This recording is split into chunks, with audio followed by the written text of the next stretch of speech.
Vamos lá, o primeiro ponto é como eu começaria. Em primeiro lugar, eu jamais teria um emprego. Eu jamais teria um emprego.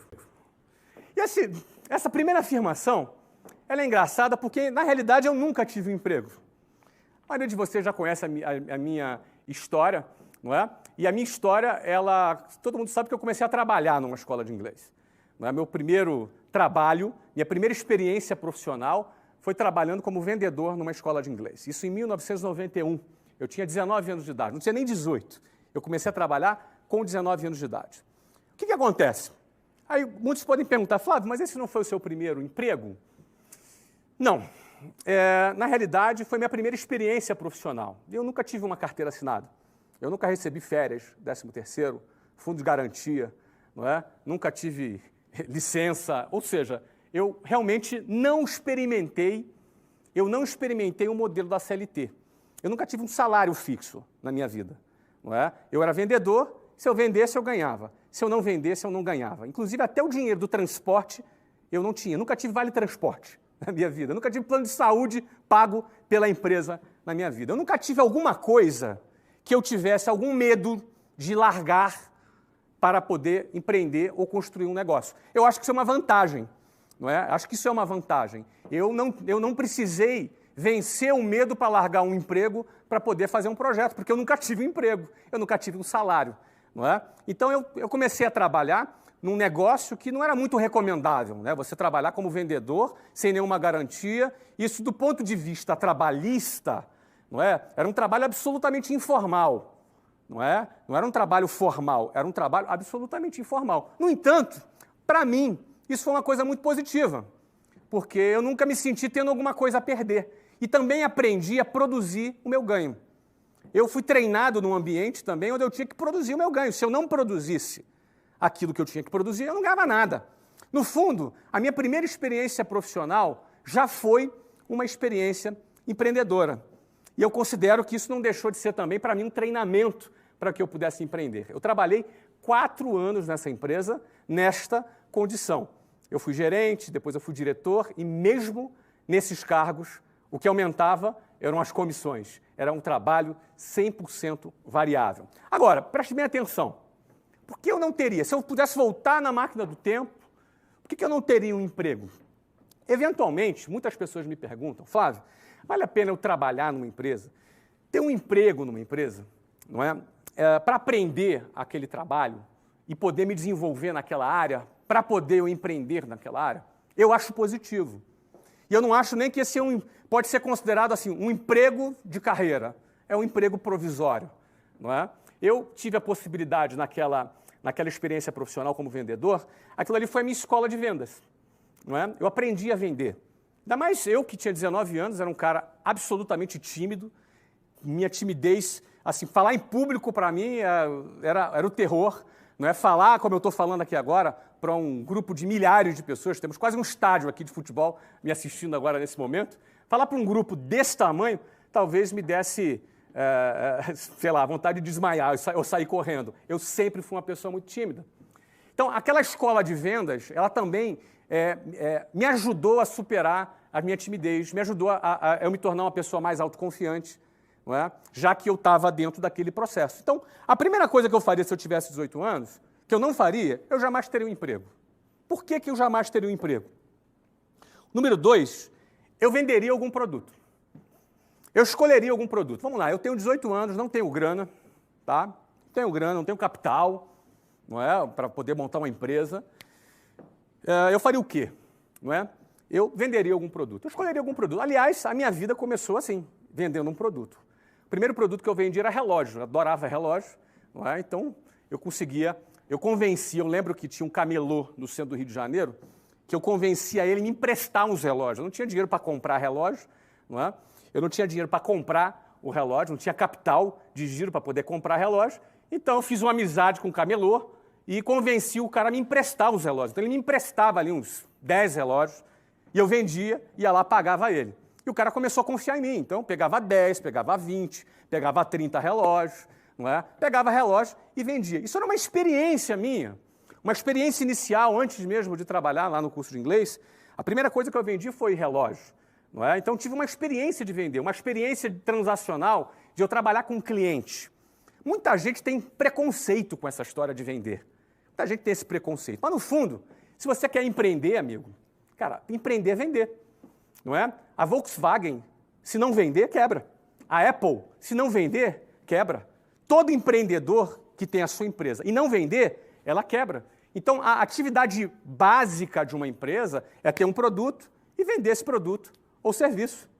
Se você quer ser empreendedor, mas você não quer ter a experiência de vender, você está perdendo uma oportunidade de iniciar pequeno o seu negócio. Porque o seu negócio não precisa ser uma empresa com um prédio, com 400, com 500 pessoas. Às vezes, o seu negócio começa com um produto que você está vendendo, com uma carteira de clientes que você começa a fazer e uma experiência de expandir o seu capital de giro através da venda de um produto. No meu caso, eu estou dando um exemplo aqui do camelô, que eu pegava dinheiro, que eu pegava ali relógio emprestado para poder vender. A minha segunda, depois eu evoluí, depois eu cresci. Não é? Quando eu evoluí, eu fui para o Paraguai comprar relógio. Então, eu cheguei, não é, comprar relógio no Paraguai e vender. Não é? Eu tinha, na época, talvez 18 anos de idade. Então, essa foi a minha primeira experiência com venda. Então, quando eu comecei a trabalhar numa escola de inglês, né, num trabalho absolutamente ali informal, a experiência de venda já era uma coisa que eu já tinha começado a desmistificar. Não é? Eu acabei não prosseguindo com o produto relógio. Acabou não sendo um produto que eu quis prosseguir, mas eu acabei conhecendo um outro produto, que foi o produto inglês, e nesse produto inglês eu fiquei de 1991 até 2013. Eu fiquei 22 anos vendendo curso de inglês. 4 anos numa empresa que eu tive ali a minha primeira experiência profissional e 18 anos com a minha própria empresa, não é? Começou com uma escola, chegou até 380 e poucas escolas funcionando em 5 países, com mais de 10 mil funcionários, quando eu vendi essa companhia para um grande grupo brasileiro, numa das maiores transações do setor de educação no Brasil. Mas tudo começou vendendo curso de inglês. Eu vou falar de todas essas etapas para você. Então, por exemplo, eu venderia algum produto, qualquer um produto. Aqui eu até dou um exemplo banal, picolé, bala, bombom. Você está pensando o quê? Que bom vende picolé. Você acha que quando eu falo picolé, vender picolé, que bom vende picolé. Ué, qual o problema se você for um vendedor de picolé? Você pode ter uma indústria de picolé vendendo no mundo inteiro. Certo? Então, a primeira coisa, você tem que acabar com essa história de preconceito. Preconceito com qual seja o seu produto, ou qual seja a sua atividade. Se você quer empreender, se esse é o seu objetivo, e você quer com 18 anos começar uma carreira como essa, pô, cara, escolhe um produto, seja qual for. Tá? Que produto eu escolhi? Eu comecei com relógio. Depois eu troquei para inglês. E desse inglês eu engatei e fiquei 22 anos vendendo curso de inglês. Certo? Bom, vamos lá. Terceiro ponto. Jamais me envolveria com pirâmides. Você sabe o que é a pirâmide? Pirâmide é aquele negócio de ganhar dinheiro fácil. Não é? Ganhe 5 mil por semana, aqueles anúncios na internet. Pirâmide financeira. Em primeiro lugar, pirâmide financeira é crime. Certo? É crime contra a economia popular. Jamais participaria de nenhuma pirâmide. E é importante você diferenciar o que é pirâmide de empresas de marketing multinível. São duas coisas diferentes. Qual é a diferença entre pirâmide e empresas de venda direta? Natura é uma empresa de venda direta. Avon é uma empresa de vendas diretas. Aí você tem empresas de marketing multinível, não é? Onde você tem um produto e vende aquele produto e várias pessoas ganham em diversos níveis. Qual é a diferença básica entre pirâmide e empresas de marketing multinível? Pirâmide, ele disfarça que tem um produto. Ele disfarça que existe um produto. Só que, no fundo, a empresa fatura pela adesão de novos adeptos ali daquela pirâmide. Então, o cara bota 5 mil, e aí outro cara de baixo bota mais 5 mil, aí vai dividindo aquele dinheiro, vai partilhando aquele dinheiro, quem está em cima vai ganhando, e uma hora essa bomba explode lá embaixo. Não é? Já marketing multinível, não. A empresa vive da venda de produtos. Aí você pode ter equipes, pessoas ganhando em cima de outras pessoas porque estão gerenciando equipes diretas, não é? São coisas diferentes. Muitas pessoas me perguntam, Flávio, marketing multinível é uma experiência de empreender? Eu responderia sim. Eu penso que marketing multinível é sim uma experiência de empreender. E marketing multinível pode ser também uma boa escola de venda, para você aprender a vender. Você pode, eventualmente, em vez de começar a vender um produto por sua conta, você pode começar a empreender vender um produto através de um sistema de marketing multinível. Tá? Eu, particularmente, nunca participei de nenhum esquema de marketing multinível e não sou muito simpático, certo? Com um sistema de marketing multinível, porque depende muito, acho que é muito arriscado, depende muito da rede que você está envolvida, das pessoas com quem você está envolvida, com aquelas pessoas diretas que vão te dar suporte, eventualmente pode ser que tenham pessoas sérias, pode ser que não tenham. Não existe um controle muito grande, né? O crescimento do marketing multinível é uma coisa um pouco orgânica, então acaba existindo um risco. E ainda se eu participasse de um marketing multinível, seria por pouco tempo. Eu não participaria por muito tempo. Talvez se eu participasse, seria para aprender a vender. Lembrando, eu tenho 18 anos agora, tá? Tenho 18 anos, o que eu faria? Não é? Então, talvez eu aprendesse a desenvolver técnicas de venda, ia começar a vender, mas depois eu ia partir para vender o meu próprio produto. Porque eu, Flávio, não participaria de um marketing multinível, porque eu me preocuparia em criar a minha própria marca. A minha própria marca.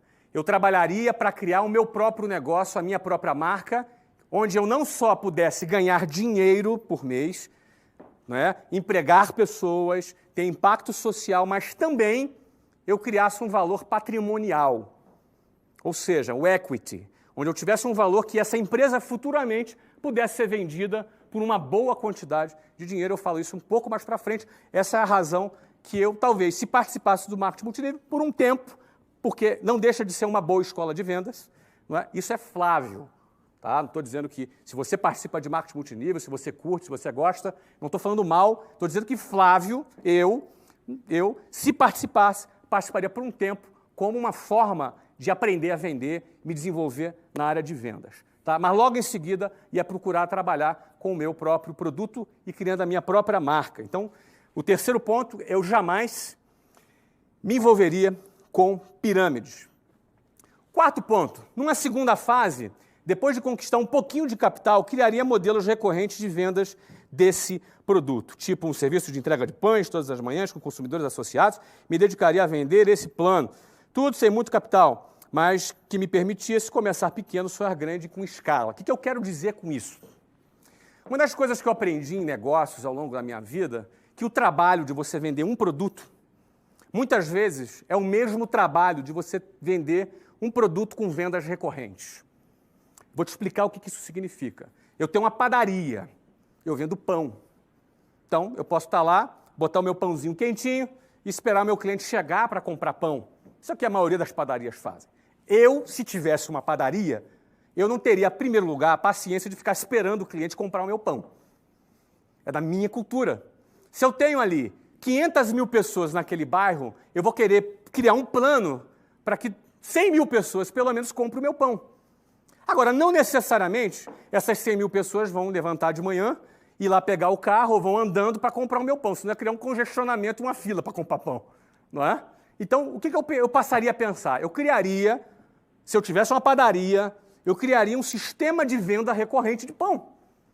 Bem, se você considerar que uma família precisa comer pão todos os dias, ou se ela come pão 3 vezes na semana, por que não fazer um pacote de venda de pão mensal? E, em vez da pessoa sair de casa, ter o trabalho de ir lá comprar pão, certo? Ela recebe em casa, num motoboy ou num serviço de entrega, lá, o pacotinho diário de pão dela, com pão quentinho. Vai lá num lugar, talvez numa motocicleta, com uma caixinha térmica, e entrega lá, no bairro, o pão quentinho para ela. Você imagina nessa situação, em vez de eu ficar sendo uma padaria passiva que vende pão, eu vou criar um plano de pão. Um plano mensal recorrente, um contrato anual de compra de pão. Com o mesmo trabalho de vender um pão, eu vendo um contrato de pão por ano. Ou seja, se o cara consome 3 pães por dia, ou 4 pães por dia, e ele compra 5 vezes na semana, ele vai consumir 20 pães na semana. Em 4 semanas serão 80 pães, vezes 12, cerca de 1.000 pães. Eu assino um contrato de 1.000 pães e o cara me paga mensalmente. Isso se chama venda recorrente. Eu estou dando um exemplo grotesco, que é o exemplo do pão. É possível criar estratégias de faturamento recorrente, É possível você vender um determinado produto e, ao mesmo tempo, criar estratégias de vendas recorrentes. Se eu tivesse um restaurante, por exemplo, eu buscaria criar estratégias de vendas recorrentes. Eu não ficaria no modelinho tradicional, passivo, onde eu fico ali esperando o meu cliente entrar pela porta. Certo? Eu não vou me aprofundar muito nisso, mas eu acho que meu objetivo aqui é te dar alguns insights, né? Meu objetivo é te passar insights. Então, eu criaria sistema de vendas recorrentes. Eu tenho várias experiências de negócios que eu já fiz, que eu fazia a venda avulsa e passei a fazer uma venda anual e através de um pagamento parcelado. Eu tenho vários exemplos aqui ao longo da minha vida, dos negócios que eu já realizei. Isso em vários tipos de negócios, desde venda de publicidade, uma das empresas, por exemplo, que o nosso fundo, o TBDH Capital, investe, é uma empresa de conteúdo que vende publicidade. E uma das modificações que nós fizemos nesse modelo é criamos os pacotes de vendas de publicidade por venda recorrente. Ou seja, o diretor de marketing da empresa ou o diretor de mídia da agência de publicidade que tinha caneta, que assinava a compra de R$10 mil de mídia no mês, é a mesma caneta que compraria um pacote de 12 parcelas de R$10 mil. É a mesma caneta que assinaria um pacote anual, num plano de mídia anual de 12 de 120 mil. Ou, desculpa, 12 de 10 mil que daria um total de 120 mil. Ou seja, em vez de eu vender 10 mil, eu passaria a vender 120 mil reais. Para você ter ideia, cerca de 25% dos contratos, a partir do momento que a gente implantou esse sistema, e a gente procurou treinar a nossa área comercial, 25% dos contratos passaram a ser contratos de venda recorrente. Significa que 25% dos contratos de publicidade dessa empresa passaram a faturar 12 vezes mais. Faz diferença no final do faturamento? Então, a quarta parte é o seguinte: depois que eu já começasse a vender um produto, eu escolhia vender um produto, seja ele qual for. Eu ia procurar criar, certo? Depois que eu conquistasse já algum capital, eu ia procurar criar um modelo recorrente de venda para esse produto, porque isso alavanca o faturamento de vendas desse produto. Bom, quinto. Vamos para o quinto. Aqui. Viveria com não mais do que 50% do que ganhasse para ampliar meu capital de giro. Aí começam os desafios. Porque o carinha começou a ter o primeiro sucesso dele, o que ele quer? Quer comprar um carrão. Quer comprar um carrão. Ele começou a ter o primeiro sucesso dele, começou a ganhar o primeiro dinheirinho dele, ele já quer comprar uma moto nova. Bacana. O cara tá duro, pendurado, mas tá com a moto nova. Não é? O cara vai priorizar o quê? O status dele, o glamour dele. Agora ele quer que as pessoas achem que ele tem sucesso. Ele quer ter essa imagem de sucesso. Ele começou a ter um primeiro sucessinho. Vai pro carrão. Então, o que eu colocaria aqui é o seguinte: viveria com não mais que 50% do que eu ganhasse. Isso não é fácil, mas é possível. Isso não é muito simples, mas é possível. Por que isso é importante? Porque quando você amplia o seu capital, você aumenta o seu poder de fogo. Você pode investir no seu negócio. Você pode, inclusive, botar o dinheiro para trabalhar para você.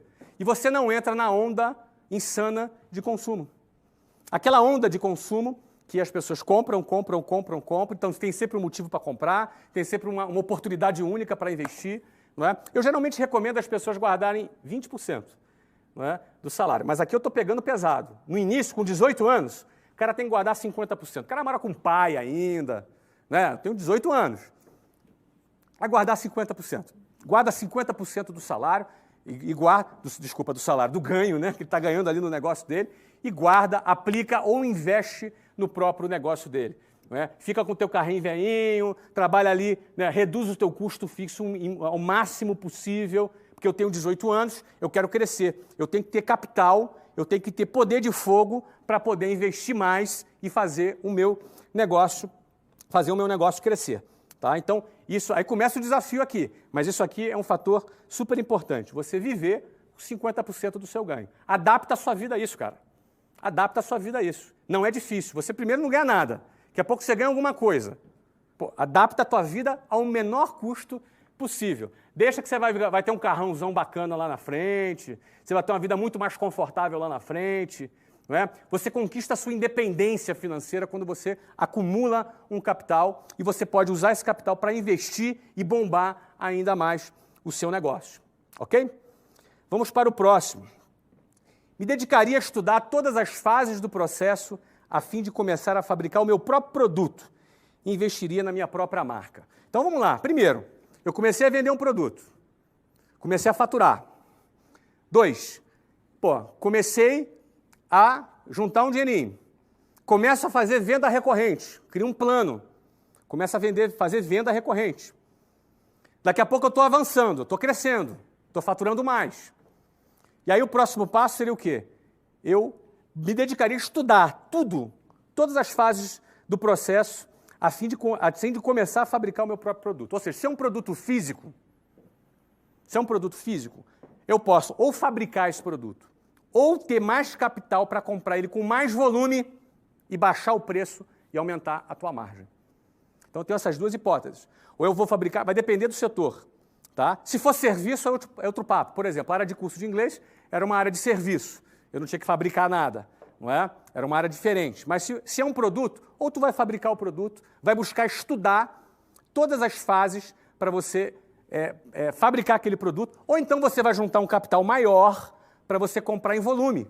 Você pode chegar numa fábrica e, eu comprava X, eu vou comprar agora 100X. Aí você pega o teu custo, você consegue uma negociação muito melhor, você vai levar isso lá para baixo, não é? Você vai ter que ter um custo maior de estoque, ou então você pode até negociar o próprio estoque dentro da própria fábrica, isso vai depender muito da sua negociação.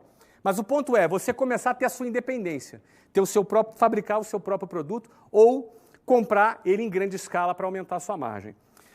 Investir em minha própria marca, isso é chave. Você investir na sua própria marca é chave, porque a sua própria marca, ela representa a sua independência. Você ter a sua própria marca representa você começar a construir um patrimônio. Quando você investe na sua marca, é o seu patrimônio, não é um patrimônio de um terceiro. Não é? Se você tem a sua própria marca e aquele teu produto expandiu e você está vendendo bastante, daqui a pouco essa tua empresa pode valer dezenas de milhões, centenas de milhões ou alguns bilhões. É assim que funciona. Mas desde que a propriedade intelectual seja sua. Isso é o maior valor que tem. Não é? Isso vale mais que lucro. Vale mais do que o lucro da própria empresa, é você ter a possibilidade de construir a sua própria marca. Seja de serviço ou seja de produto. Não é? Então, eu colocaria isso. Casualmente, gente, todas essas etapas aqui que eu estou falando, eu vivi elas. Não é? Então, na realidade, o que eu estou aqui escrevendo é que eu repetiria. Não é? Muitos desses passos que eu estou colocando, muitos não, todos até agora, pelo menos, foram passos que eu faria. Eu talvez mudasse uma coisa, que uma pessoa me perguntou, que eu, na minha época, não fiz. Uma pessoa me perguntou, seria aqui nesse slide aqui, ó, ela me perguntou, venderia um produto, do 2, no 3, no 4, isso, entre o terceiro e o quarto aqui. A pessoa, aqui, ó, no sexto, me dedicaria a estudar todas as fases do processo. A pessoa me perguntou, Flávio, você faria faculdade? Olha, eu não fiz faculdade, tá? Eu abandonei a minha faculdade. Eu estava no meio do meu projeto e deixei de lado a minha faculdade. Eu tinha uma matrícula de Ciência da Computação na Universidade Federal Fluminense. Primeiro eu abandonei Engenharia Mecatrônica e Engenharia de Computação, um na USP e outra na Unicamp, porque na época eu me apaixonei pela Luciana. Não é? A Luciana, vocês já conhecem, ela tinha 17 anos, eu 20, quando nos casamos. Temos 22 anos de casado hoje. E na época eu falei, não vou para São Paulo, não vou ficar longe da Luciana. Não é? Só que quando eu comecei a fazer a minha faculdade de Ciência da Computação, eu comecei a trabalhar na escola de inglês. E aí o meu foco foi total naquilo. Eu modificaria uma coisa. Né? Se eu tivesse 18 anos, de novo, isso é o que eu faria para mim. Isso não é regra, não estou nem te sugerindo isso. Mas eu, Flávio, jamais passaria 4, 5 anos da minha vida numa universidade. Jamais. Jamais.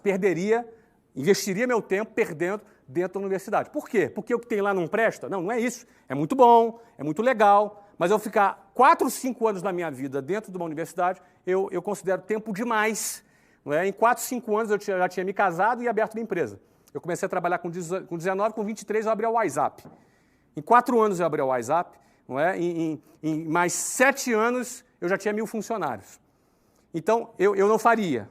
Quando meus filhos, por exemplo, me perguntam, pai, eu devo fazer uma faculdade? Eu falo para eles, não. Eu digo isso para eles. Na minha opinião, vocês não devem ir para o college, né? Que é nos Estados Unidos. Não é? Mas minha professora me falou, pai, que se eu não fizer uma faculdade, eu não vou conseguir arrumar um emprego. Eu falei, responda para a sua professora que você vai trabalhar para dar emprego, não para arrumar emprego. não é? Então, eu estou procurando treinar meus filhos para isso. Agora, o quê? Eu não aconselho meus filhos a estudarem? Não, ao contrário. Eu aconselho eles a estudarem muito. 2 tipos de coisas. Hoje eu faria a faculdade online. Na minha época não existia.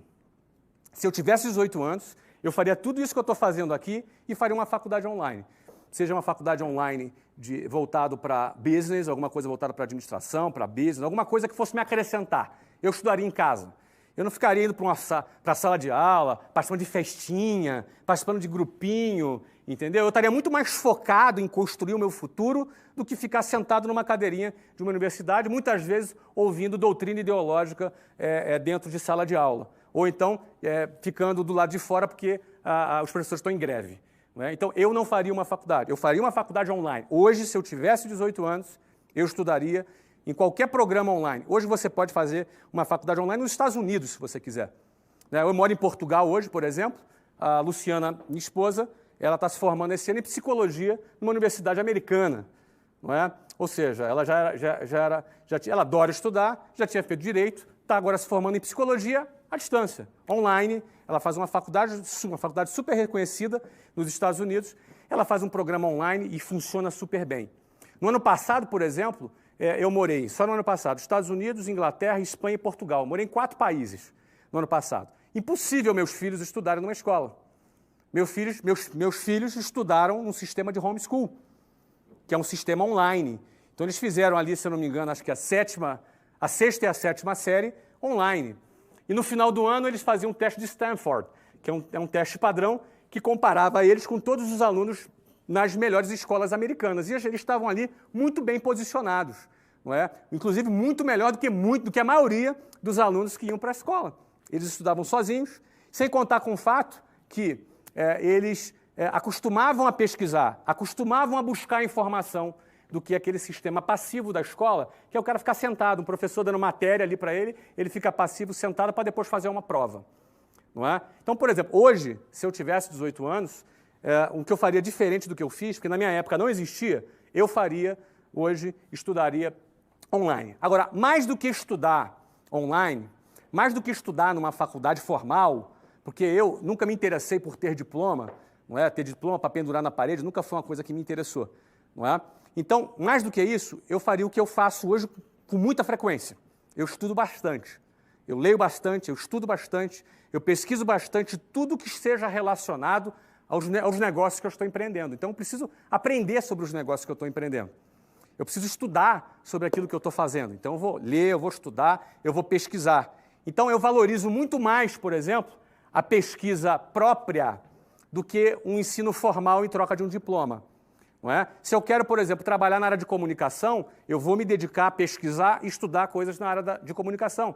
Se eu quero entrar na área de esporte, como, por exemplo, eu entrei e comprei um clube de futebol nos Estados Unidos, eu tive que pesquisar e entrar, mergulhar dentro do mundo do futebol, não é? Com o objetivo de me tornar um cara conhecedor o máximo possível e poder inovar dentro desse processo. Eu vou fazer uma faculdade de futebol. Agora eu vou estudar e vou me aprofundar nisso, certo? Então, se eu tivesse que mudar, assim, na minha trajetória, eu faria uma faculdade online e para os meus filhos é o que eu recomendo. Faça uma faculdade online, comece a vender um produto. Esse texto aqui é texto básico ali para os meus 2 meninos, né? Enfim, vamos adiante então. 7º ponto. Ampliaria o meu mix de produtos. Bom, a partir do momento que eu já tenho o meu produto, a minha carteira de clientes, a partir do momento que eu já comecei a criar planos de vendas recorrentes, já estou investindo na minha marca, certo? Já estou investindo na minha marca. Ok? Já estou estudando todos os processos para aumentar minha margem, seja fabricando ou seja comprando em maior escala para ter um desconto maior e fazer o meu estoque. Isso na hipótese de produto. Eu aumentaria o meu mix de produtos. O que é aumentar mix de produtos? Muitas vezes você, na mesma venda que você faz para a pessoa, que já é uma venda recorrente, você pode ter produtos acessórios que aquele mesmo cliente, no momento da compra, no momento mágico que ele decidiu fazer a compra dele, ele compra mais um segundo e um terceiro produto junto. É simples, você vai comprar uma roupa Não é? Você vai na loja, compra uma roupa. Ah, não, você vai comprar uma camisa. Quero comprar uma camisa. Duvido você sair da loja só com uma camisa. O cara vai te mandar um cinto, vai te botar um sapato, não é? Vai te mandar uma carteira, uma meia, uma cueca, enfim. O cara está treinado ali com um mix de produtos deles para despertar o teu interesse, despertar a sua necessidade num determinado produto. Então, se eu já tenho o meu produto, já estou vendendo ele de forma recorrente, já criei planos de vendas recorrentes para fazer com ele, não é? Então, eu amplio o meu mix de produtos para poder, naquele momento de venda, eu ampliar em 10% ou 15% o meu faturamento com o mesmo cliente. Não é? Então, sétimo, ampliaria meu mix de produtos. E detalhe, com a minha própria marca. Oitavo, isso aqui é muito bacana. Criaria canais de distribuição alternativos. Por exemplo, franquias online, venda direta, B2B, etc. Isso é muito bacana. Porque aqui eu começo a falar de uma coisa que me atrai muito. Eu sempre, quando eu vou fazer algum determinado negócio, eu vou investir numa empresa, a primeira coisa que eu olho é a escala, é o potencial de escalabilidade desse produto. O que isso significa? Se eu posso, por exemplo, vamos dar um exemplo aqui, eu vou vender navio de guerra. Qual o potencial de escala que tem esse produto? Eu vou vender o quê? Para países, né? Eu tenho aí meia dúzia de países que podem comprar os meus navios.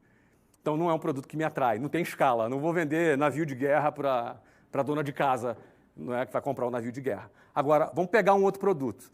Eu vou vender alimentos. Pô, você tem um potencial de escala grande. Eu, particularmente, gosto muito de serviço. Não é? Eu gosto bastante de serviço. Até não tenho nada contra produtos, mas serviço é uma coisa que eu gosto muito, porque serviço você consegue ter uma margem maior, você cria valor agregado e você tem uma margem maior.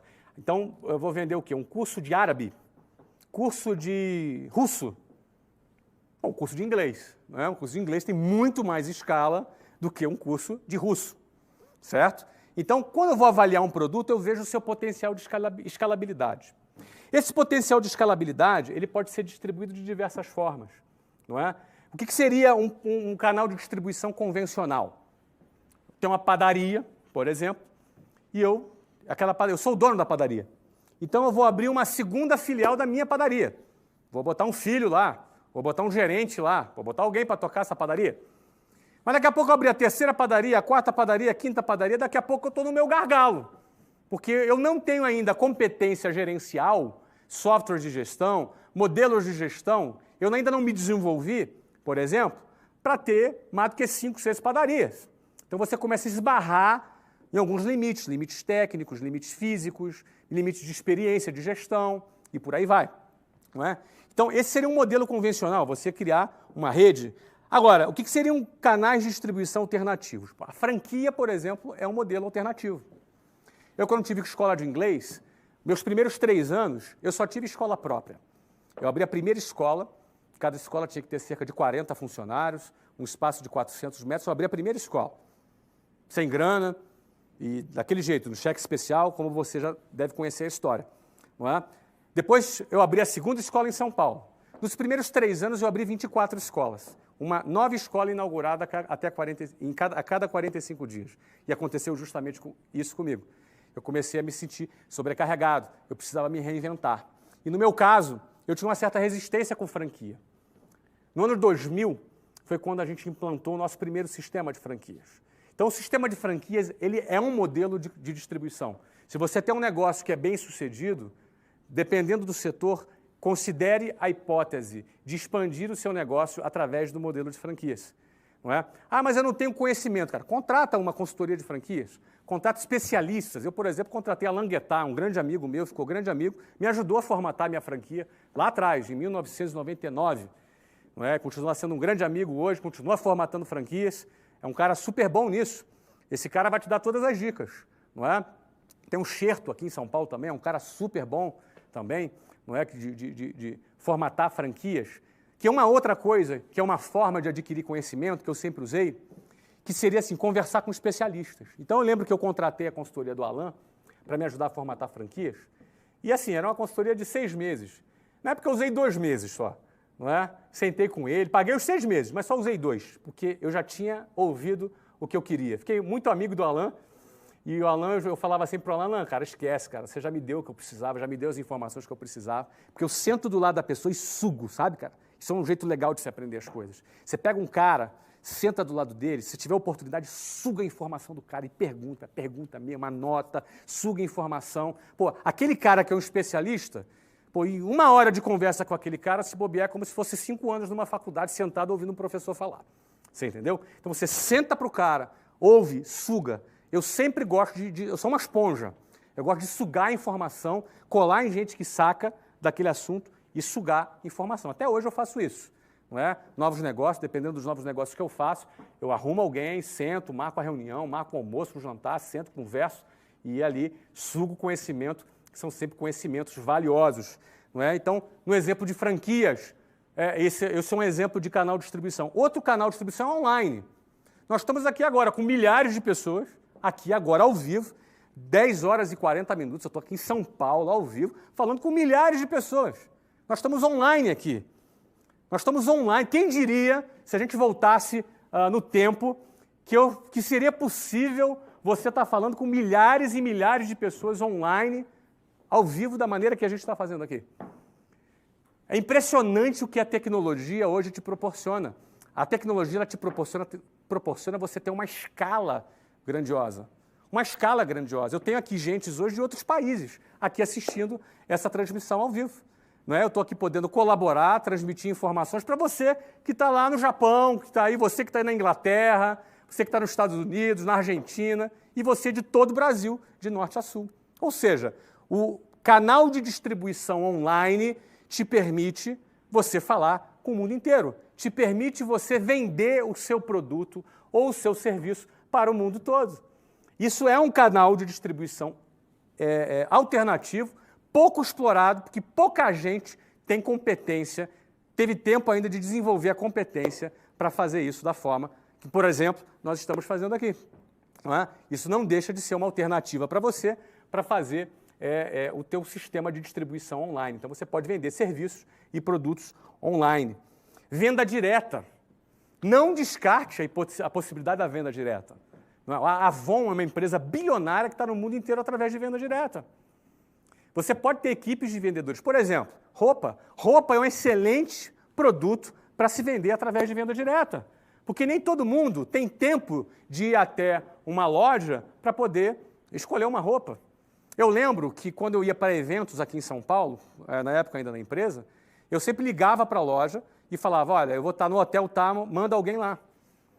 Então ia lá o gerente da loja, me levar a roupa no hotel, já sabia o meu tamanho, já sabia o que eu gostava, o que eu não gostava, e eu escolhia ali, comprava, o cara levava para mim. Era o exemplo de uma loja que eu gostava, e o cara confiava em mim, e o cara fazia isso comigo. Agora, o cara que quer vender roupa, roupa é um excelente produto para você vender com venda direta. Não é? Você imagina, você ter uma equipe de 500 pessoas vendendo roupa para você. Daqui a pouco você está fabricando, você está comprando, você está estocando, você tem uma equipe, você vai motivar seus vendedores, você vai dar prêmios, quem vender mais ganha uma viagem, quem vender mais ganha isso, enfim. Você tem um sistema de treinamento, você vai padronizar o seu treinamento de vendas, você vai fazer concursos, vai fazer competições e por aí vai. Você sabe quem está arrebentando com venda direta? Silvio Santos. Silvio Santos com a Jequiti, que é um produto de venda diretas, não é? Está arrebentando. Eu não sei se esse número é exato, mas se eu não estou enganado, Jequiti já fatura mais de 400 milhões de reais por ano. Um produto que há 6, 7 anos atrás sequer existia. Não tem loja Jequiti, é venda direta. Eu não sei quantos vendedores tem, mas eles recrutam os vendedores e vendem um produto. Então, eventualmente, o canal de distribuição de venda direta, ele é um tipo de canal de distribuição alternativo. Um outro aqui é o B2B. B2B é business to business, ou seja, você vender para empresas, fazer contratos corporativos. Por exemplo, se o seu trabalho é alimentação, você pode terceirizar a alimentação para uma empresa. Você pode ter produtos que o seu cliente final, em vez de ser um consumidor final, não é, uma pessoa física, não é, que é o B2C, que é business to consumers, não é? Você vai ter um produto que é o quê? Que você vende de B2B, de business para business. Você vai vender para empresas. O teu cliente final são empresas. Você pode criar, por exemplo, uma linha de produtos corporativos. Por exemplo, se você vende roupa, o que impede de você fechar com uma empresa para fazer a apresentação de roupas para essa empresa, se for o caso de roupa. O que impede de você fazer isso? Você está em um escritório que tem 80 pessoas trabalhando com gravata e terno. Quantas pessoas não compram roupas ali? Não é? E por aí vai. Não é? Não necessariamente pense no modelo convencional. A lojinha que está pagando aluguel, custo fixo alto pra caramba. Dá glamour, meu amigo. Sacoleiro não dá glamour, certo? A lojinha dá glamour, mas a maioria das lojas de shopping que se você vê lá, vou te falar, o cara ou não ganha nada ou ganha uma merreca. A maioria das lojas de shopping ou ganha muito pouco. Raras são as lojas que o cara ganha bastante. Raras. Raras. A margem é pequenininha, porque o custo fixo do shopping center é altíssimo. Então, se eu vendesse roupa, por exemplo, se eu tivesse algum negócio de roupa, a última coisa que eu ia querer da minha vida é ter loja em shopping. Talvez criasse um modelo de venda online, talvez criasse um modelo de quiosques em shoppings, não é? Ou criasse um modelo de venda direta. Uma equipe de vendedores treinados para vender. Altamente estimulados, ganhando bem, ganhando prêmios, vendendo, um exército de vendedores vendendo a roupa ou qualquer outro produto, não é? Ou seja, criaria canais de distribuição alternativos. Isso que eu faria. Como eu fiz no meu negócio. Não é? Lá no meu negócio, eu tinha um sistema de distribuição alternativo que era venda direta. Meu curso de inglês, lá, 95% das vendas eram feitas pela minha equipe de vendas. A gente tinha cerca de 600 a 800 vendedores no Brasil inteiro, vendendo os cursos. Aliás, eu comecei assim. Eu era vendedor de um curso em 1991. Quando eu montei a minha operação de escola de inglês, eu continuei tendo uma operação de venda direta. Óbvio, não naquele modelo, os vendedores lá eram formalizados, com salários registrados e tal, mas os caras eram altamente estimulados, motivados, tinham sistemas de premiações super arrojadas, tinham um engajamento super grande na empresa. E a gente tinha 800 vendedores vendendo o curso. Eram, na época, cerca de 80 mil novas matrículas por ano que a gente fazia com aquela equipe. Então, você imagina, não é? Se eu ia ficar com um cursinho de inglês ali com a placa matrículas abertas. Não, a gente tinha modelos, não é? A gente tinha canais de distribuição alternativos. E a venda direta era uma delas. Também tinha franquia como canal de distribuição alternativo. Eu também vendia online. E a gente também tinha B2B, a gente tinha plano corporativo. Então, canais de distribuição. O mesmo produto que você tem, você pode vender por diferentes canais de distribuição.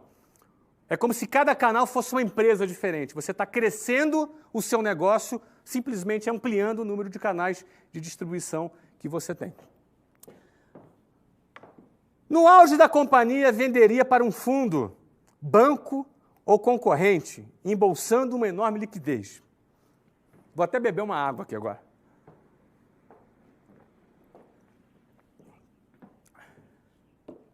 Bom, o 9. Venderia. Muita gente se apega. Muita gente se apega ao negócio. Deixa eu falar um pouco sobre isso. Eu vendi o meu negócio lá, eu amava meu negócio, eu amo até hoje. Mas o tempo de um empreendedor, ele tem um tempo definido num determinado negócio. Senão ou ele se acomoda, ou ele se desgasta, ou ele perde o brilho dele no olho. Principalmente se for um empreendedor mesmo, porque o empreendedor, ele se motiva construindo o negócio. O empreendedor, ele não é síndico de prédio, ele constrói prédios, mas ele não é síndico de prédio. Ele se motiva muito em desbravar, em criar, em inovar, em criar coisas novas. Muita gente, eu me lembro, quando eu vendi o negócio, não é? O nosso negócio foi vendido por quase R$1 bilhão, e algumas pessoas chegavam para a gente e falavam assim, puxa, Flávio, o que deu errado, hein? Você vendeu, né? Pô, tava com algum problema o negócio? As pessoas acham que porque você vendeu um negócio estava com problema. É o contrário. Isso é uma questão de cultura. Nos Estados Unidos, quando você vende um negócio, a primeira coisa que você ouve é parabéns. Por que parabéns?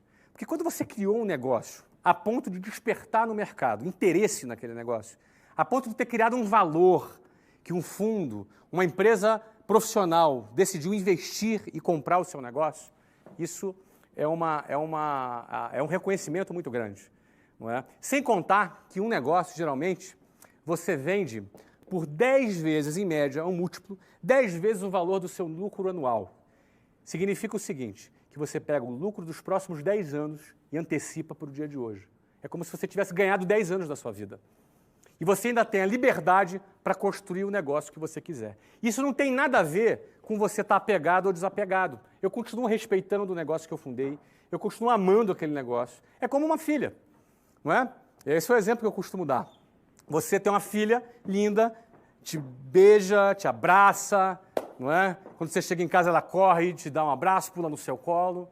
Ela é linda, aquela criança. Só que um dia, aquela menininha linda, ela vira uma mulher. E um dia ela vai se casar. E um pai, quando vê a sua filha se casando, por mais que ele tenha dor no coração, ele fica feliz quando vê a sua filha casando e vai construir a vida dela com a nova família que ela vai formar. Não é? Então, ou seja, a venda de uma empresa, ela é um momento que você considera que você cumpriu a sua missão e agora você vai realizar o lucro, você vai desfrutar do patrimônio que você construiu. Você vai desfrutar do patrimônio que você construiu. Então, você pega 10 anos futuros de lucro, antecipa, aquele comprador vai te pagar esse dinheiro todo, você vai ficar com uma enorme liquidez nas suas mãos, tendo cumprido a sua missão e tendo realizado o seu lucro. E você vai ficar feliz vendo aquela empresa sendo tocada por profissionais competentes e que vai tocar adiante aquele projeto. Não é? Então, no auge da... Agora, por que no auge? Por que no auge? Porque no auge você vende pelo valor mais valor bom. Você vende no auge daquela companhia. Não é? Ou seja, você não vai vender num momento que a empresa está mal. Você vai vender quando a empresa está bem. É assim que funciona. Quando a empresa está bem, você vai ter fundos, você vai ter bancos, você vai ter pessoas. Eu, por exemplo, durante os 2 últimos anos, eu atendi mais de 20 fundos interessados na compra da minha empresa. Fundos internacionais, fundos nacionais, os maiores fundos do mundo eu atendi porque tinham interesse no meu negócio. Agora, por que tinha interesse no meu negócio? Porque ele era lucrativo, ele era um bom negócio, ele era um excelente negócio. Então, aquele é o momento, não é? Aquele é o momento de você, não é? De você fazer a venda. Eu tive propostas boas em outros momentos, mas eu não me senti assim, eu não senti que era o momento da venda.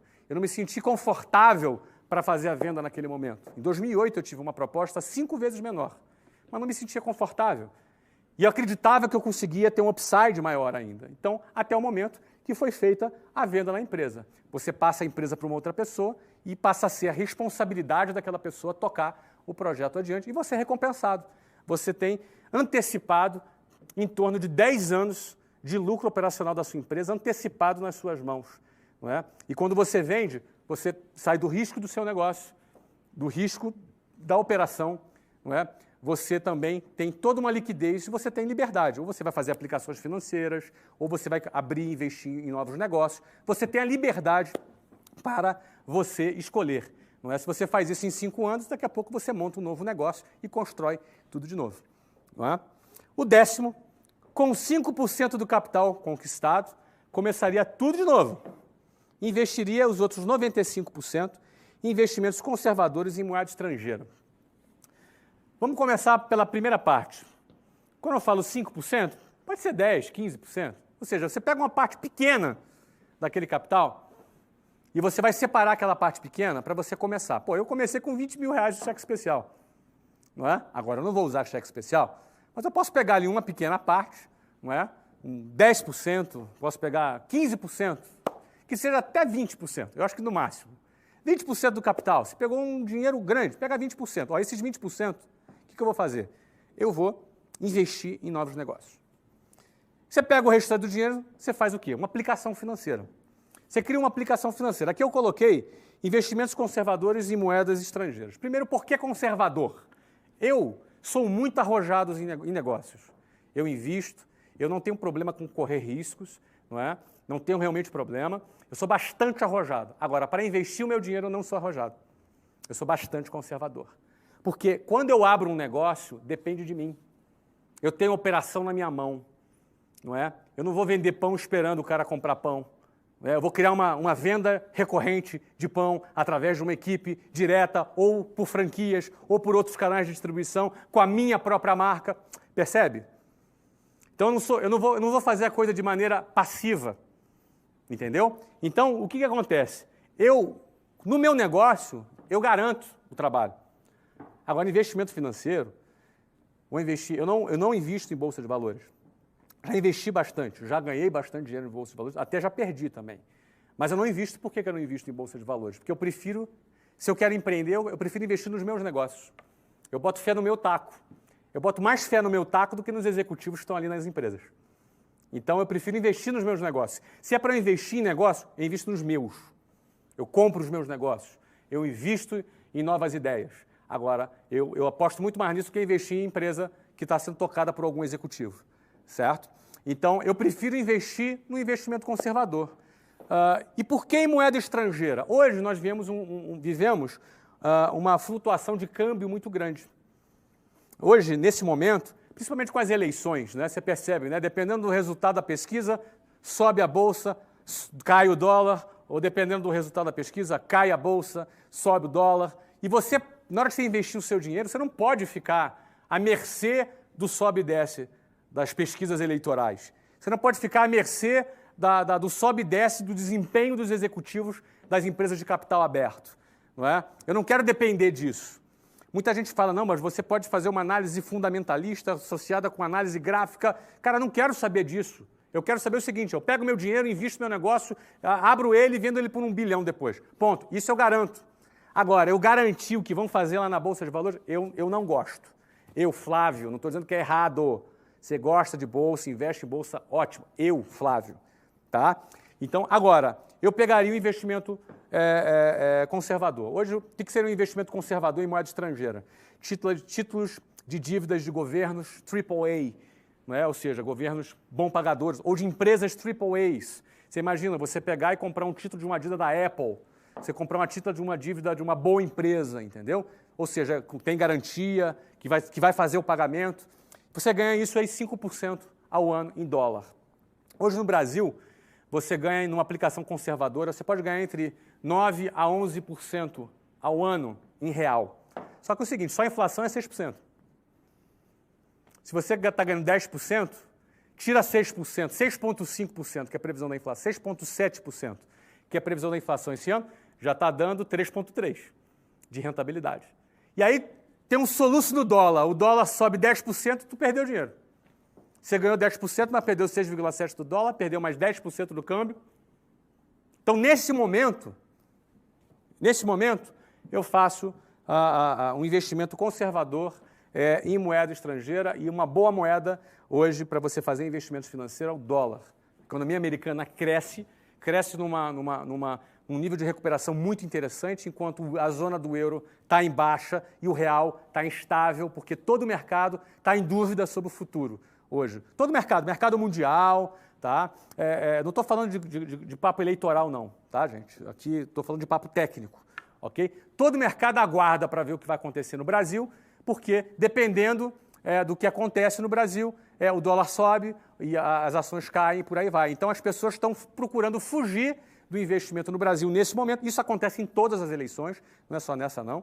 Todas as eleições o mercado fica nervoso, o mercado fica instável, porque ele fica cheio de incertezas. Então, nesse momento, o meu caminho, o caminho que eu escolho, é fazer investimentos conservadores, tá? Um título de uma dívida de uma empresa AAA, por 3, 4 anos de vencimento, com 5% de remuneração ao ano em dólar.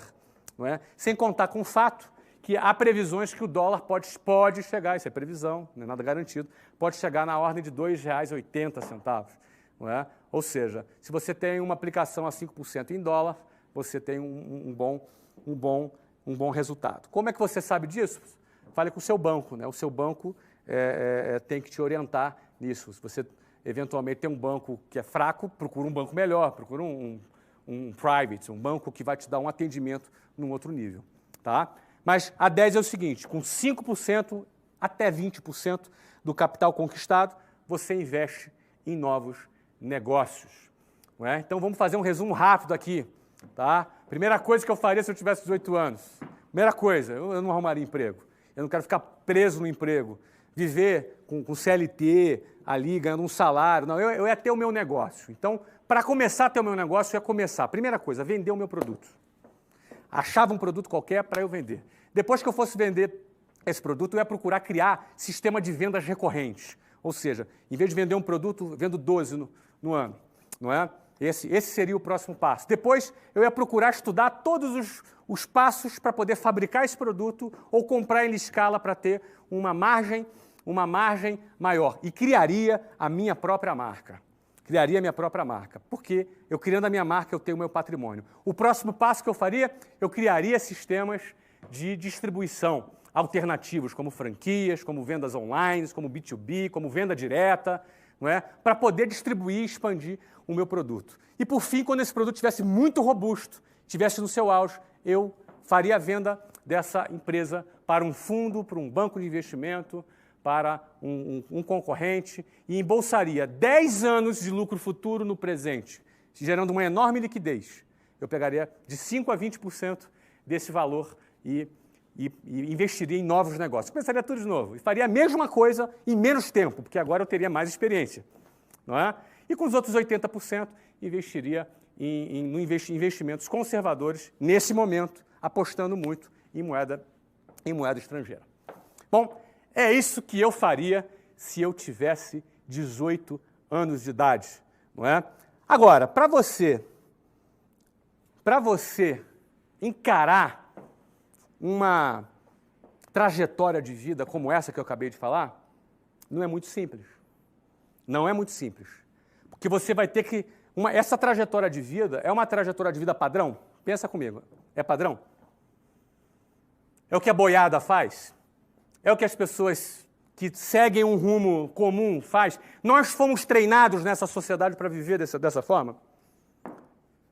O nosso aluno da escola e na universidade, ele é treinado para ter essa mentalidade, enxergar negócios dessa maneira?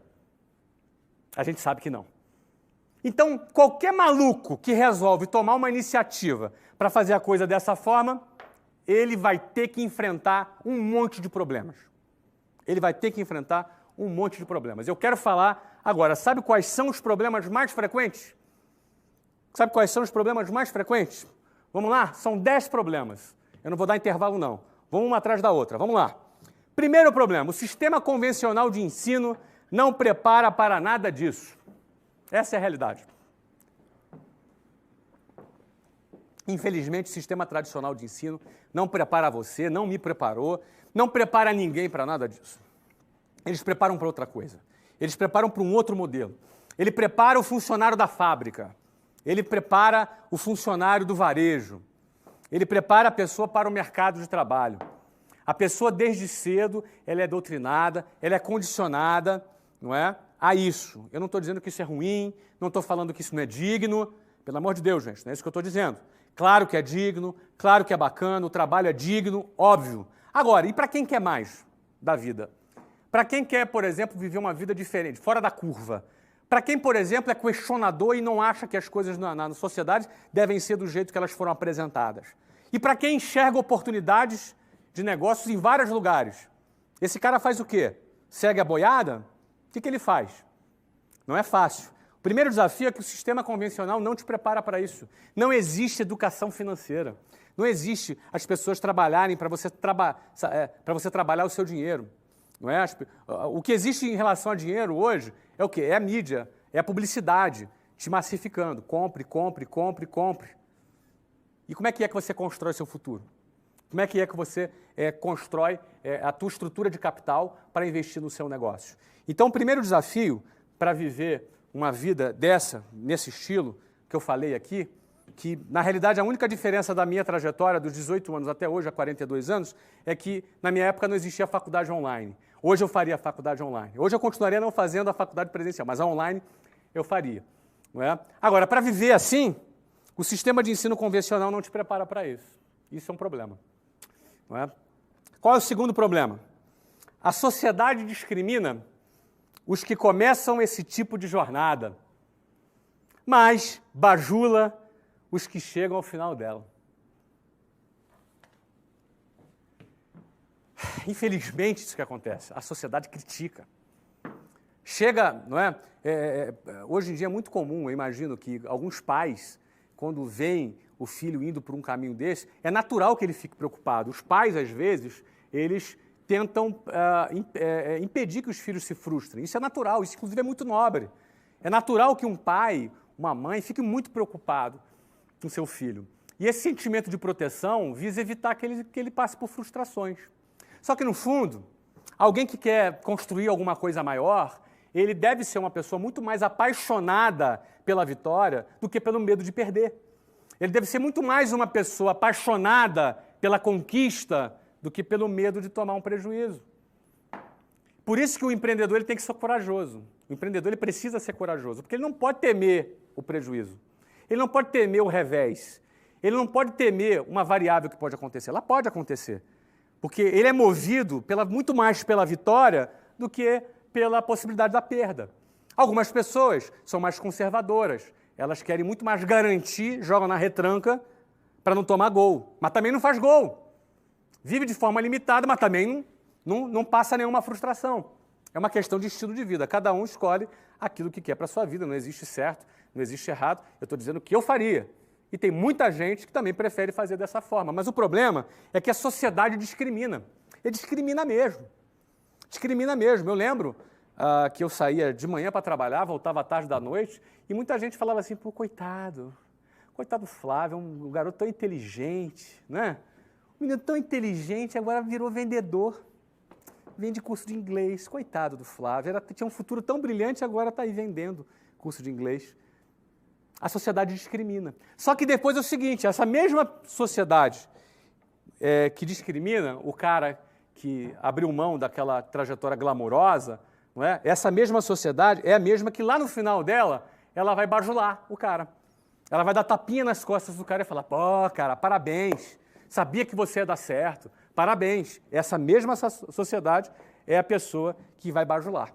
Então, isso não deixa de ser um desafio, porque quem opta em seguir por esse caminho precisa estar disposto a enfrentar esse tipo de discriminação, sabendo que um dia a história muda. Terceiro ponto, as pessoas têm medo de sair do quadrado. Isso é um outro desafio. Porque você pode ter uma visão, eu falei isso hoje de manhã para uma galera legal lá na Editora Abril, que eu conversei lá, eram os finalistas do prêmio Jovens Inspiradores, inclusive, sei que vocês estão aí assistindo agora essa apresentação, um abraço, foi um prazer estar com vocês hoje de manhã, não é? Mas, infelizmente, um desafio é que as pessoas têm medo de sair do quadrado. Porque dentro do quadrado é um lugar seguro. Junto com a boiada, você se sente mais seguro. Junto com o fluxo normal da sociedade, você se sente mais sob controle da situação. E é um desafio. Você sair do quadrado é um desafio. É cultural, sabe? Você nasceu. Então, você realmente... A atitude de sair do quadrado precisa ser uma atitude corajosa. E nem todo mundo tem a coragem de sair do quadrado. Nem todo mundo tem a coragem de fazer diferente do que a boiada faz. Infelizmente, esse é um desafio para que você implemente aqueles 10 passos que eu falei. Quarto desafio, você raramente terá apoio se disser que não quer mais seguir a boiada. Se confunde um pouco com o que eu acabei de falar agora. Dificilmente. Você chega para tua mãe ou para o teu pai e fala, pô, eu vou fazer um concurso público. Oh, muito bom, parabéns, isso aí. Agora você vai falar assim, olha, eu vou deixar a faculdade porque eu quero abrir meu negócio. O que vai acontecer? Hein? Você é muito sonhador, meu filho. Você é muito sonhador. Você tem que acordar para a vida. A vida não é desse jeito que você está pensando. Não fique chateado com isso. É normal você ter esse tipo de comportamento. É normal você ter esse tipo de preocupação. A questão é como você lidar com isso. Você tem que saber lidar com isso se você quiser realmente, não é, seguir lá aqueles 10 passos que eu falei. O quinto desafio é, capital é bom, mas é possível conquistá-lo vendendo. Por exemplo, muita gente não começa o seu negócio porque fala assim, cara, eu preciso arrumar um investidor. Ele fica a vida inteira atrás do investidor. Ele acha que com uma boa ideia na mão e um plano de negócio debaixo do braço, ele vai arrumar um investidor. Nem sempre ele vai arrumar um investidor. Às vezes vai, mas nem sempre vai. Certo? Tem pelo menos mais 877.954 caras tão bons quanto você, ou melhores que você, com uma ideia legal e um plano de negócio de baixo em busca de alguém que bote dinheiro no negócio dele. A questão é, você quer ficar dependendo disso? Eu nunca tive investidor. Nunca tive. Ninguém nunca investiu no meu negócio. Eu, quando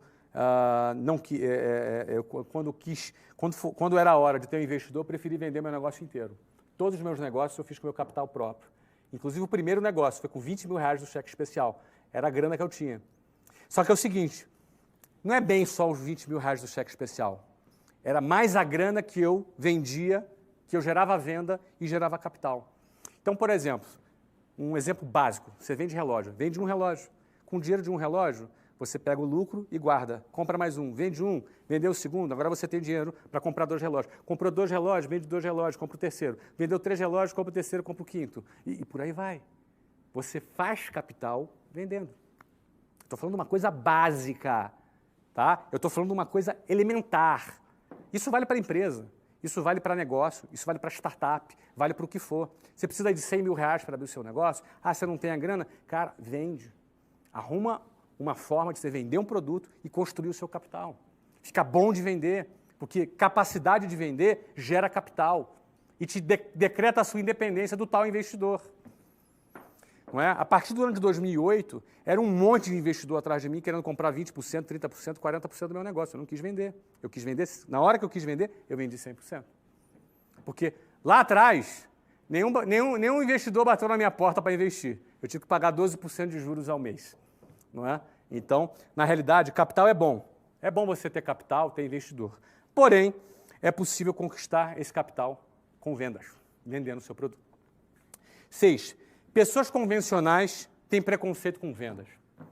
Já falei isso aqui algumas vezes. Isso pode ser um desafio para pessoas que vão criticar você porque você está vendendo um produto, ou um desafio para você mesmo, que talvez você seja o preconceituoso. Não é? Sabe como é que às vezes a pessoa tem preconceito? Ela pensa assim, eu não nasci para vender, eu não tenho jeito para vender, eu não tenho dom para vender. Não é como se o cara nascesse, né, com dom de vender, igual o cara que pinta, o cara que toca um instrumento, o cara que canta. Mesmo o cara que pinta, o cara que toca instrumento, o cara que canta, ele pode aperfeiçoar a sua técnica para ser bom naquilo que ele faz. Então é possível você sim vender. Vender é uma atitude que você tem que ter quando você... Não é o prazer da venda, é o prazer de chegar onde você quer chegar. É o prazer de você chegar onde você quer chegar. O que faz alguém vender, eu, por exemplo, eu não tinha prazer em vender e às vezes alguém me trata mal, alguém me dá não, não é? Porque o vendedor ele ouve um monte de não. Então, o meu prazer não era em tomar não, em ficar tomando não. O meu prazer era o seguinte, era conquistar o meu objetivo. Não é? Eu trabalhava para conquistar o meu objetivo e não para ter prazer no meu dia a dia como vendedor. Aquilo ali era um estágio, aquilo ali era um momento da minha vida. Não é? Eu tinha que passar por aquilo, eu tinha que vencer aquilo para chegar onde eu queria chegar. Então, eu não olhava para o hoje, eu olhava para onde eu queria chegar. Se você olhar para o hoje, você vai olhar, mas é difícil vender, você toma muito não, é chato pra caramba, não é? Eu não tenho prazer em fazer isso, não é? Você acha que eu tenho prazer em fazer tudo que eu faço no meu dia a dia, no meu trabalho? Não se iluda, você não vai ter prazer em tudo que você faz, você vai ter coisa do seu trabalho que você não gosta de fazer, mas você vai fazer porque precisa ser feito. Você não tem que olhar para a tua circunstância hoje, você tem que olhar aonde você quer chegar e se aquilo que você está fazendo vai levar você aonde você quer chegar. 7. Muitos, ao conquistarem seu primeiro sucesso, querem logo comprar um carro zero, como sinal de status, em vez de ampliarem seu capital de giro, ampliando suas dívidas. Já falei isso por aqui, isso é um desafio. O cara conquistou o primeiro sucesso, o cara vai comprar o carro zero em 72 prestações. O cara vai pagar 5 carros no final de 6 anos. Mas o cara está com carrão, entendeu? Cara, as minas começam a olhar para ele de forma diferente, entendeu? Então, o cara vive essa ilusão do status e fica escravo pagando 3, 4, 5 carros. Amigo, acorda, cara. Constrói teu patrimônio, constrói tua independência financeira, entendeu? Não entra nessa onda de consumismo, não. Fica acima disso. Bota o dinheiro para trabalhar para você. Ou então, fica escravo dele. Você tem essas duas opções. Próxima. Outros ficam apegadas e, por isso, perdem o timing para vender o seu negócio. Isso eu conheço algumas pessoas. Pessoas apegadas, não é, que tinham oportunidade de fazer uma venda, tinha um comprador, a pessoa queria comprar e a pessoa ficou apegada. Ai, não, mas eu criei esse negócio eu criei. Enfim, no fundo, o cara está acomodado com aquele negócio. Ele quer ficar agarrado com ele, como se aquilo fosse durar para sempre. Gente, o mercado muda. Um produto que hoje é necessário, amanhã ele não é mais. Um produto que hoje é tendência, amanhã ele não é mais. Se você perder o timing porque você ficou apegado, você vai ver, por exemplo, oportunidades para vender o seu negócio, que você poderia vender por 500 milhões de reais, daqui a pouco você vai ter que vender ele por 50. Eu já vi casos assim. Eu já vi casos de caras que tiveram a chance de vender seu negócio, foi entre 500 e 600 milhões de reais. Ele não vendeu. Hoje, ele está abraçado com o negócio não vai nada hoje. Não vai nada. Ele perdeu o timing. A hora era aquela e ele perdeu o timing. É importante entender que vender um negócio não é porque ele está ruim, não é o contrário. Você tem que pegar um negócio bom e vender um negócio bom. Isso é um trabalho, uma cultura que os Estados Unidos têm isso muito bem claro, né? Alguns países mais avançados na economia têm isso bem claro, desde a universidade, lá no Vale do Silício, né? Você vê que as empresas são fundadas, já são logo, tem investidores. O que é investidor? Ele compra um pedaço da empresa, não é? E depois elas são vendidas. Você viu agora recentemente o WhatsApp, né? Foi vendida para o Facebook, o Instagram foi vendido também. Não é? E você vê, na área de tecnologia, você vê uma série de empresas que também fazem a venda do seu patrimônio. 9, lucro não é pecado e sonhar não é para alienados. Isso é uma coisa ideológica. Lucro não é pecado. Você não tem que ter pudor para falar de lucro. Não é? Não é nenhum pecado você ganhar dinheiro. Isso não está errado. Você entendeu? Alguém para ganhar dinheiro é uma mentira que você diz que para você ganhar dinheiro tem que explorar alguém. Isso não é verdade. Não é? Agora, é óbvio que o lucro não é a qualquer custo. Não é? Eu sempre busquei trabalhar formando e liderando equipes, buscando investir nas pessoas, buscando formar pessoas, buscando cooperar com o crescimento das pessoas, para que eu cresça através do crescimento das pessoas que trabalhem comigo. Isso é uma filosofia, isso dá muito certo, porque quando você vai liderar um grupo, você vai liderar pessoas e você está se dedicando a essa pessoa para que ela se desenvolva, não é? E através do desenvolvimento dela você também vai crescer, isso é uma boa estratégia. Você ter um investimento em pessoas e você crescer por consequência disso. Isso é uma forma de ver gestão de pessoas. Eu sempre gostei de trabalhar dessa forma. E por último, você vai atrair interesseiros. Saiba quem é quem nesse game. Entenda quem é quem. Você vai atrair interesseiros, pessoas que vão se aproximar de você simplesmente pelo interesse de ter algum benefício por estar do seu lado, para ganhar algum dinheiro ali a qualquer custo do seu lado, para se aproveitar de uma forma negativa por estar do seu lado. É importante você saber quem é quem nesse processo. É importante você entender quem é quem nesse game para você não se iludir e você estar muito bem blindado, porque durante um processo de crescimento, eles vão aparecer em diversas formas, de diversas maneiras. Não é? É fundamental estar atento dessa forma que eu falei.